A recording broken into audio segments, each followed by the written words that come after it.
करो। तो डाइजेशन इन ड्यूडेनम, तो बात कहाँ हो रही थी अपनी, फिजियोलॉजी और डाइजेशन की बात कर रहे थे। फर्स्ट हेडिंग हमने पढ़ा डाइजेशन एंड बक्कल कैप की, जहाँ पर हमने बताया था पकी हुई कार्बोहाइड्रेट का डाइजेशन होगा, 30% कार्बोहाइड्रेट डाइजेस्ट हुई, माल्टोज में कन्वर्ट हो गई सैलाइवरी एमाइलेज की प्रेजेंसी में। सेकेंड हमने पढ़ा डाइजेशन इन स्टमक। स्टमक में हमने कहा था कार्बोहाइड्रेट का डाइजेशन नहीं होता क्योंकि गैस्ट्रिक का एमाइलेज हमेशा इनएक्टिव फॉर्म में रहता है। फैट का डाइजेशन बहुत कम होता है, लेस अमाउंट में होता है, क्योंकि जब तक फैट अपने छोटे छोटे पार्ट्स में डिवाइड नहीं होगा तब तक उसका डाइजेशन नहीं होगा, जिसको हम एमल्सिफिकेशन ऑफ फैट कहते हैं, वो ड्यूडेनम में होगा। इसलिए फैट का बहुत कम डाइजेशन हुआ था स्टमक में। तो आपने देखा था फैट या लिपिड गैस्ट्रिक लाइपेज की प्रेजेंसी में ट्राइग्लिसराइड में कन्वर्ट हो गया था। फिर हमने कहा था प्रोटीन का मैक्सिमम डाइजेशन स्टमक में होता है। तो आपने देखा जो फूड प्रोटीन थी वो पेप्सिन के द्वारा, तो पेप्सिन इनएक्टिव फॉर्म में पेप्सोजन फॉर्म में निकलता है, एचसीएल ने उसको एक्टिव किया, पेप्सिन फॉर्म में कन्वर्ट हुआ और फूड प्रोटीन को उसने डाइजेस्ट कर दिया था प्रोटीलेज और पेप्टॉन्स में।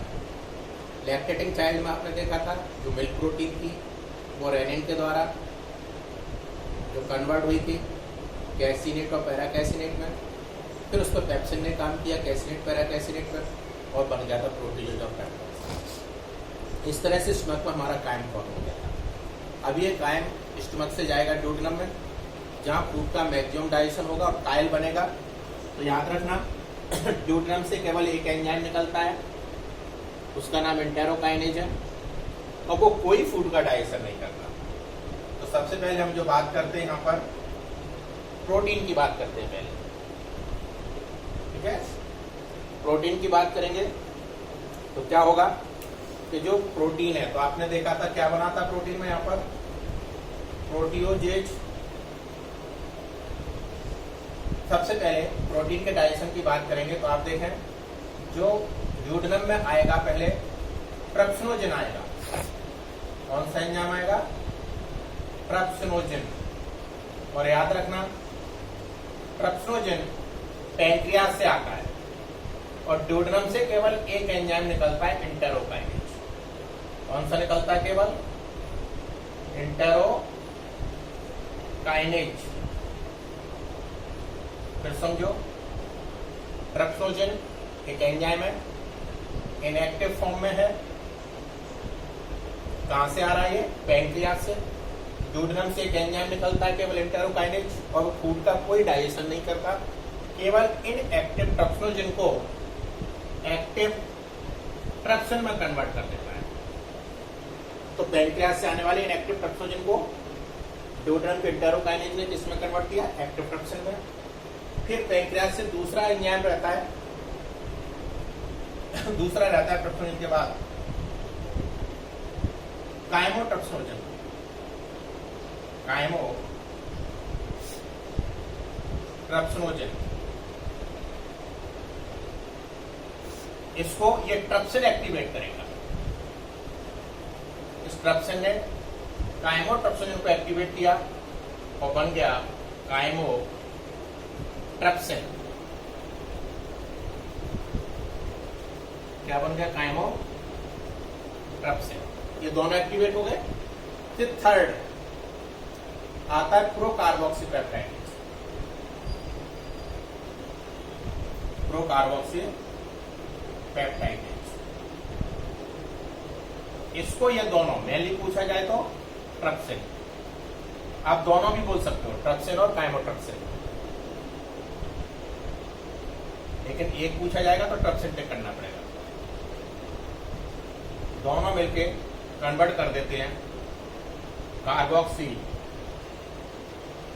पेप्टाइडेज, कार्बोक्सी पेप्टाइडेज में कन्वर्ट करते हैं। अब ये तीनों एक्टिव हो गए, ट्रिप्सिन, काइमोट्रिप्सिन और कार्बोक्सी पेप्टाइडेज।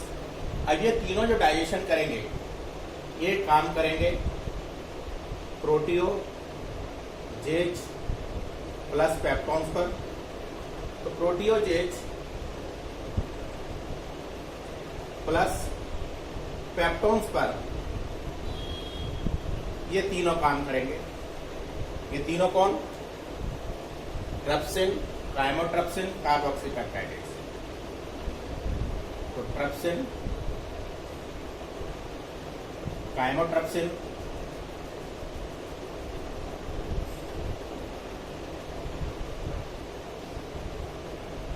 ट्रिप्सिन, ट्राइमोट्रिप्सिन और कार्बोक्सीपेप्टाइडेज।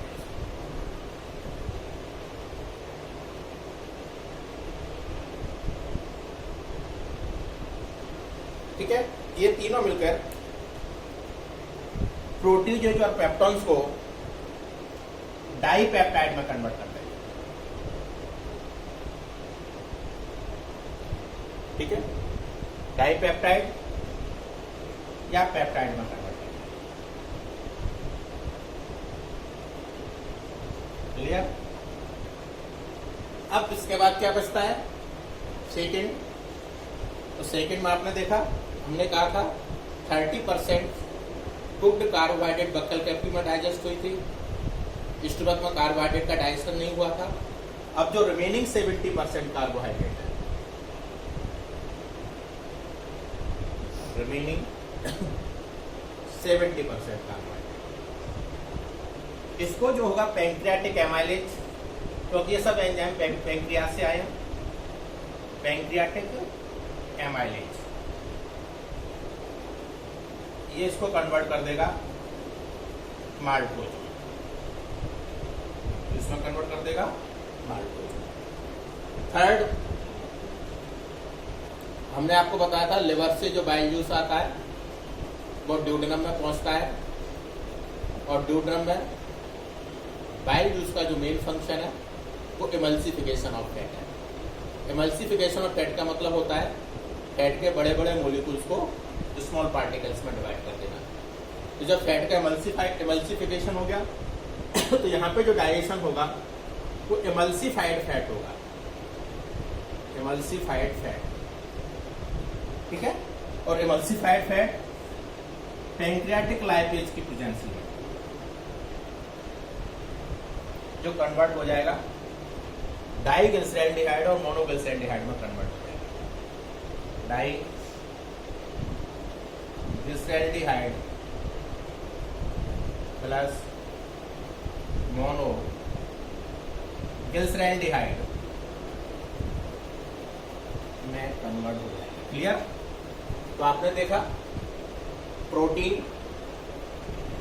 3 एंजाइम्स के द्वारा डाइजेस्ट हुई, डाइपेप्टाइड और पेप्टाइड में कन्वर्ट हो गई। 30% कार्बोहाइड्रेट बक्कल कैविटी में डाइजेस्ट होकर माल्टोज में कन्वर्ट हो गया था। रिमेनिंग 70% ड्यूडेनम में माल्टोज में कन्वर्ट हो गया, और फैट का इमल्सिफिकेशन हो गया। तो इमल्सिफाइड फैट जो है वो डाइग्लिसरैल्डिहाइड और मोनोग्लिसरैल्डिहाइड में कन्वर्ट हो गया। फोर्थ, न्यूक्लिक एसिड, जिसको आप डीएनए आरएनए कहते हो या न्यूक्लियोटाइड कहते हो। तो यहां पर हम बोल सकते हैं कि जो न्यूक्लिक एसिड है, न्यूक्लिक एसिड, क्लियर? ये न्यूक्लिक एसिड न्यूक्लियस एंजाइम्स के द्वारा, ये भी पैंक्रियाटिक एंजाइम होगा, न्यूक्लियस एंजाइम्स के द्वारा कन्वर्ट हो जाएगा न्यूक्लियोटाइड में। क्लियर? किसमें कन्वर्ट हो जाएगा? न्यूक्लियोटाइड। ठीक, तो हमारा न्यूक्लिक एसिड न्यूक्लियस की प्रेजेंस में न्यूक्लियोटाइड में कन्वर्ट हो जाएगा। हम न्यूक्लिक एसिड को डीएनए और आरएनए भी कह सकते हैं। तो हम डीएनए और आरएनए को डीएनए और आरएनए के द्वारा न्यूक्लियोटाइड में कन्वर्ट करते हैं, या इसको सेकेंड ऐसे भी लिख सकते हैं, डीएनए एंड आरएनए, किसके द्वारा? डीएनए और आरएनए, एक ही बात है, कैसे भी लिख लें, इसमें कन्वर्ट हो जाएगा न्यूक्लियोटाइड। तो हम डायरेक्ट न्यूक्लिक एसिड भी लिख सकते हैं, डीएनए आरएनए भी लिख सकते हैं। जब न्यूक्लिक एसिड लिखेंगे तो न्यूक्लियस न्यूक्लियोटाइड में कन्वर्ट करेगा, डीएनए आरएनए लिखेंगे तो डीएनए एंड आरएनए न्यूक्लियोटाइड में कन्वर्ट करेगा। तो अब हमारा ये जो फॉर्म है, ये पूरा फूड का जो डाइजेशन हो गया, इसको हम काइल कहेंगे।